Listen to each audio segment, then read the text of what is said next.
Halo, selamat datang kembali di channel Sandiasa.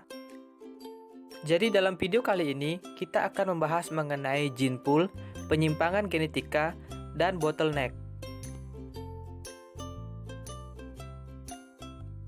Yang pertama adalah gene pool.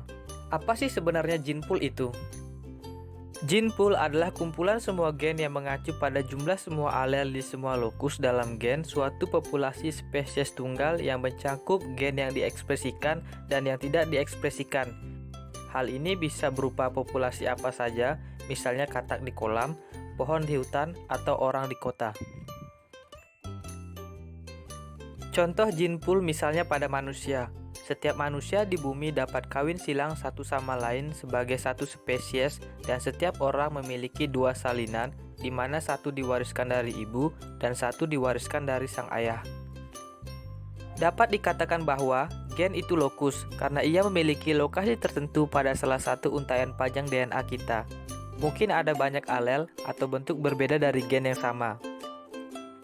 Oleh karena itu, kumpulan gen manusia terdiri dari setiap varian alel dari perkiraan 19.000 hingga 20.000 gen manusia di dalam DNA kita. Sedangkan penyimpangan genetik adalah mekanisme evolusi di mana frekuensi alel suatu populasi berubah dari generasi ke generasi karena kebetulan. Misalnya terdapat populasi kelinci dengan 8 individu coklat dan 2 individu kulit putih. Awalnya frekuensi alel B besar dan B kecil sama. Bagaimana jika 5 individu kelinci coklat yang dilingkari dalam populasi kelinci bereproduksi? Kemungkinan kelinci lain akan mati karena alasan yang tidak terkait dengan warna bulu mereka, misalnya mereka kebetulan terjerat dalam jeratan pemburu.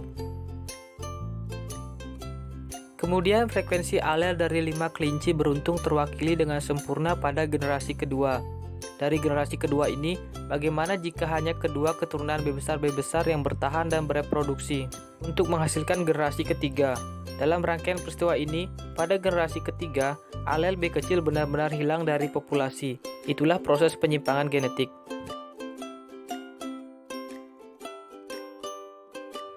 Sedangkan bottleneck adalah contoh ekstrim dari pergeseran genetik yang terjadi ketika ukuran populasi sangat berkurang.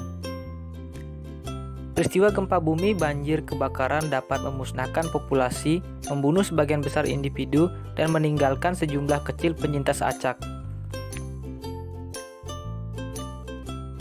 Bagaimana peristiwa bottleneck mengurangi keragaman genetik?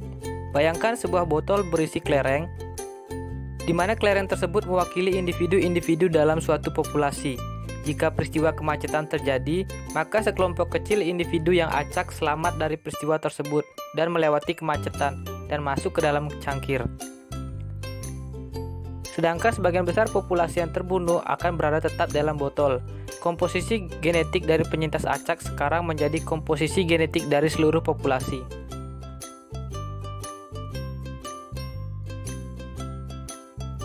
Demikian video evolusi part 1 dari saya. Terima kasih sudah menonton.